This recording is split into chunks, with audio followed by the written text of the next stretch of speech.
नमस्कार मित्रों, I welcome you all to my YouTube channel GS all core.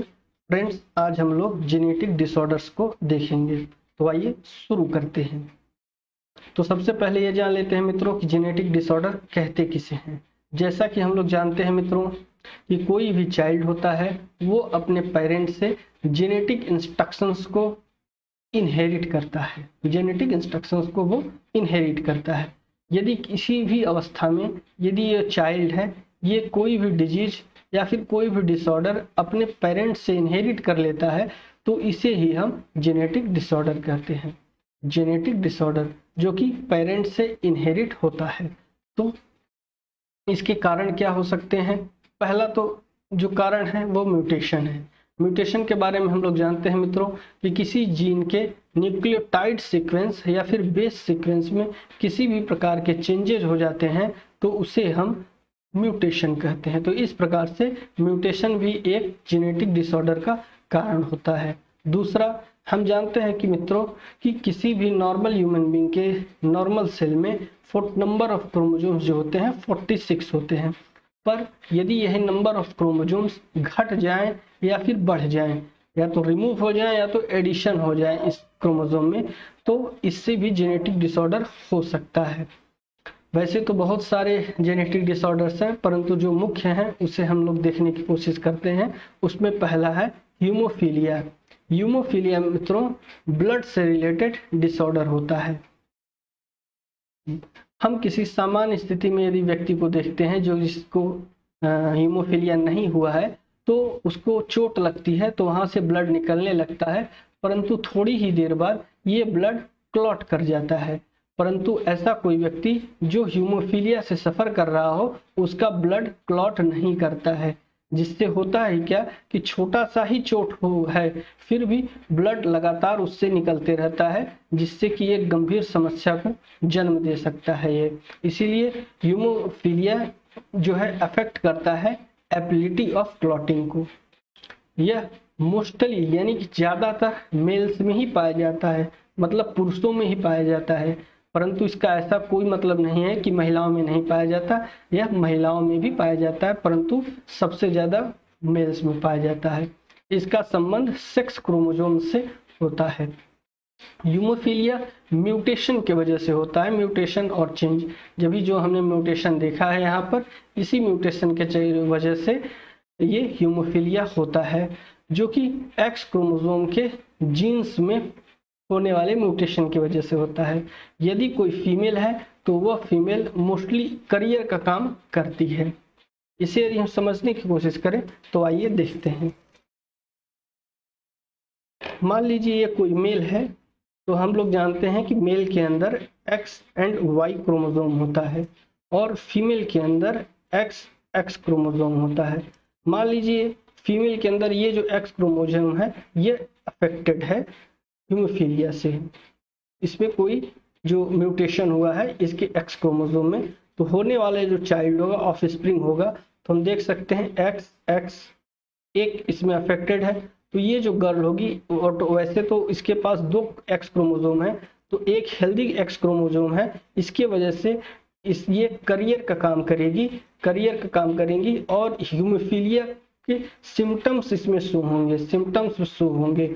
मतलब ये कंप्लीटली हम ये नहीं कर सकते कि ये हीमोफीलिया से सफर कर रही है। हाँ, ये करियर का काम करेंगी और सिम्टम्स भी इसमें दिखाई देंगे। और यदि दूसरे कंडीशन में देखें तो ये एक्स जो है दूसरे वाले एक्स से जब यूज करेगा तो एक्स क्रोमोसोम होगा जो कि हेल्दी होगा। यदि वाई की बारी आती है यानी कि बेबी बॉय की, तो एक्स एंड वाई इसमें ये अफेक्टेड रहेगा, नेक्स्ट वाले में हेल्दी रहेगा एक्स एंड वाई। तो इस प्रकार से देख सकते हैं कि ये जो लड़का है इसके भी एक्स क्रोमोसोम में म्यूटेशन आया है, इसलिए ये हीमोफीलिया का 100% पक्का डिजीजफुल होगा। इसलिए यदि फर्स्ट जनरेशन में हम यदि फीमेल को देख रहे हैं तो सेकेंड जनरेशन में ये मेल में क्या होता है रूप में आएगा। इसलिए ये जो है चेंज करता है फ्रॉम जनरेशन टू जनरेशन। यदि एक जनरेशन में मेल में है तो नेक्स्ट जनरेशन में ये फीमेल में होगा। ओके फ्रेंड्स, इसी प्रकार से कई कॉम्बिनेशंस और बनते हैं जिसको हम ड्रॉ करके जान सकते हैं कि कौन इसको अफेक्ट कर रहा है, किस बेबी को ये अफेक्ट कर रहा है। तो आइए आगे बढ़ते हैं। दूसरा जो डिसऑर्डर है मित्रों, उसको क्लाइनफिल्टर सिंड्रोम कहते हैं, या फिर बहुत जगह पे लाइनफिल्टर सिंड्रोम के नाम से भी जाना जाता है।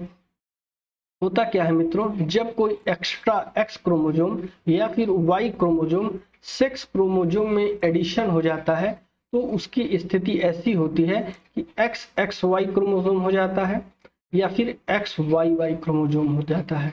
परंतु हम जानते हैं कि जो सेक्स क्रोमोजोम है मेल का, वो एक्स एंड वाई के फॉर्म में होता है। परंतु यदि कोई एक्स क्रोमोजोम इसमें ऐड हो जाता है या फिर वाई क्रोमोजोम ऐड हो जाता है, तो इस स्थिति को, इस सिंड्रोम को, इस डिजीज को हम लाइनफिल्टर सिंड्रोम या फिर क्लाइनफिल्टर सिंड्रोम भी कहते हैं। इससे होता क्या है मित्रों, वो जो मेल होता है उसका मैस्कुलिन डेवलपमेंट तो हुआ रहता है, मतलब उसका जो शरीर होता है वो मस्कुलर तो होता है एक मेल की तरह, परंतु उसका जो फेमाइन डेवलपमेंट होता है, जो मतलब स्त्रियों की तरह जो विकास होता है, वो कम्प्लीटली सप्रेस्ड नहीं रहता। मतलब उसका बिहेवियर भी एक तरीके से, उसके शरीर का जो बिहेवियर है वो फीमेल की तरफ भी हो जाता है। उससे होता क्या है, वो पर्सन नपुंसक हो जाता है, मतलब उसके पास ये कैपेबिलिटी नहीं होती कि वो अपने जनरेशन्स को आगे बढ़ा सके। यदि यह समस्या फीमेल्स में होता है, मतलब कि जो फीमेल के पास एक्स एक्स क्रोमोजोम होते हैं, इसमें कोई एक्स क्रोमोजोम जुड़ जाए या फिर वाई क्रोमोजोम जुड़ जाए, तो उसकी भी स्थिति कुछ इसी प्रकार से होती है। परंतु उस कंडीशंस में इसके पास, फीमेल के पास लिमिटेड फर्टिलिटी होती है, मतलब ये बच्चे पैदा कर सकती है। तीसरा देखते हैं मित्रों क्या है। तीसरा जो है उसे हम टर्नर सिंड्रोम कहते हैं। जब कोई फीमेल है, उसके पास जो 2 एक्स क्रोमोजोम है उसके बजाय केवल एक ही क्रोमोजोम हो, मतलब कि एक एक्स हो और दूसरा ब्लैंक हो, कुछ भी ना हो, यदि ऐसी स्थिति होती है तो इसे हम टर्नर सिंड्रोम कहते हैं। उससे होता क्या है कि उसकी ओवरीज जो है वो अल्प विकसित रहती हैं एंड उसकी जो सेकेंडरी सेक्सुअल कैरेक्टर्स हैं वह भी डाउन होते हैं। तो ये हो गया हमारा टर्नर सिंड्रोम। नेक्स्ट देखते हैं डाउन सिंड्रोम्स। ये डाउन सिंड्रोम क्या होता है फ्रेंड्स, जब कोई व्यक्ति डाउन सिंड्रोम से प्रभावित होता है तो उसके 21st ऑटोसोमल क्रोमोसोम में हम ये पाते हैं कि फुल्ली और पार्शली कोई एक एक्स्ट्रा कॉपी उसमें ऐड हो गई है। मतलब कहने का मित्रों ये है, यदि एक्स एक्स क्रोमोसोम है तो इसमें इसके बजाय ये ट्रिपल एक्स क्रोमोसोम हो जाएगा, और वो भी 21st पेयर में। मतलब ये जो 3 एक्स हो जा रहे हैं इसी को हम ट्राइसोमी भी कहते हैं। ट्राइसोमी 21st, यदि 21st लिख देंगे इसके आगे तो ये डाउन सिंड्रोम को इंडिकेट करने लगेगा। इस प्रकार का जो मनुष्य होता है वो मंगोलिज्म का शिकार हो जाता है। मंगोलिज्म एक ऐसा कंडीशन है जिसमें उस पर्सन का फेस जो होता है फ्लैट होता है, मतलब एक तरीके से सपाट दिखाई देता है। उसकी आंखें वेल डेवलप्ड नहीं होती, their eyes are not well developed. उनके हाथ पैर छोटे होते हैं, साथ ही साथ उनका जो मानसिक विकास है वह भी बहुत कम होता है, जिससे कि उनका आईक्यू लेवल डाउन होता है। तो ये हो गया हमारा डाउन सिंड्रोम। नेक्स्ट देखते हैं, नेक्स्ट है पटाउ सिंड्रोम। इस पटाउ सिंड्रोम में क्या होता है मित्रों कि जब कोई एक एडिशनल कॉपी क्रोमोसोम 13th में ऐड हो जाती, मतलब जो 13th पेयर है क्रोमोसोम का उसमें कोई क्रोमोसोम का एडिशन हो जाए। यदि एक्स एक्स क्रोमोसोम नॉर्मल है और उसमें यदि कोई एक्स्ट्रा क्रोमोसोम वाई या फिर एक्स ऐड हो जाता है तो उसके वजह से पटाउ सिंड्रोम क्रिएट होता है, पटाउ सिंड्रोम। और यदि हम इसके आगे 13th लिख देंगे ट्राइसोमी, ये ट्राइसोमी हो गया 3 क्रोमोसोम ट्राइसोमी, और यदि ट्राइसोमी के आगे 13th लिख देंगे तो ये इस बात को इंडिकेट करेगा कि 13th पेयर में कोई एडिशन ऑफ एक्स्ट्रा कॉपी हुई है क्रोमोसोम की, जिसके वजह से पटाउ सिंड्रोम हो गया है। अब ये जो एक्स्ट्रा जेनेटिक मटेरियल उसमें ऐड हुआ है इस 13th पेयर वाले क्रोमोसोम में, उससे होता क्या है कि जो नॉर्मल डेवलपमेंट होता है पर्सन का वो नहीं हो पाता। जिसकी वजह से बहुत सारे मल्टीपल एंड बहुत सारे कॉम्प्लेक्स ऑर्गन डिफेक्ट्स पाए जाते हैं। ओके फ्रेंड्स, तो जब भी 13 ट्राइसोमी 13 का बात होगा तो इस बात को समझ जाना है कि ये पटाउ सिंड्रोम की बात कर रहा है। नेक्स्ट देखते हैं। नेक्स्ट है मित्रों सीकेल सेल एनीमिया। सीकेल का जो मतलब होता है वो हंसिया होता है। इस प्रकार से यदि कोई हंसिया है तो इसे हम सीकेल कहेंगे। तो जो भी नॉर्मल आरबीसी होता है मित्रों, नॉर्मल आरबीसी इस तरीके का सर्कुलर स्ट्रक्चर होता है। इस तरीके से इसमें क्या होता है, बने हुए होते हैं खांचे। तो इस तरीके का ना होकर यदि किसी पर्सन की आरबीसी एक सीकेल की तरह हो जाती है तो हम इसे सीकेल सेल एनीमिया कहते हैं। ये जो एनीमिया है मित्रों, सीकेल सेल एनीमिया, ये एक प्रकार का इनहेरिटेड आरबीसी डिसऑर्डर होता है। यदि हम देखें यदि इसके बारे में तो ये क्यों होता है, तो यह होता है 11th ऑटोसोमल क्रोमोसोम में किसी प्रकार का यदि चेंजेज आ जाता है तो 11th पेयर ऑफ क्रोमोसोम्स में।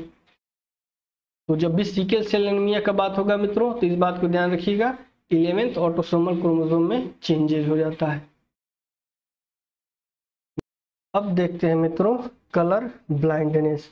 कलर ब्लाइंडनेस बहुत ही इजी है मित्रों, हम समझ सकते हैं इसको इस बात से, यदि कोई व्यक्ति है वो रेड कलर में एंड ग्रीन कलर में यदि डिस्टिंग्विश न कर पाए, डिफरेंशिएट न कर पाए, तो उस स्थिति में कलर ब्लाइंडनेस नाम की बीमारी हम उसको होती है।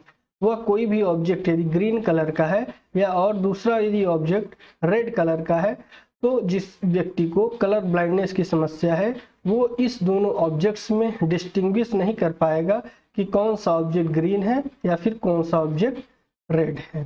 Thank you friends, don't forget to share and subscribe our channel.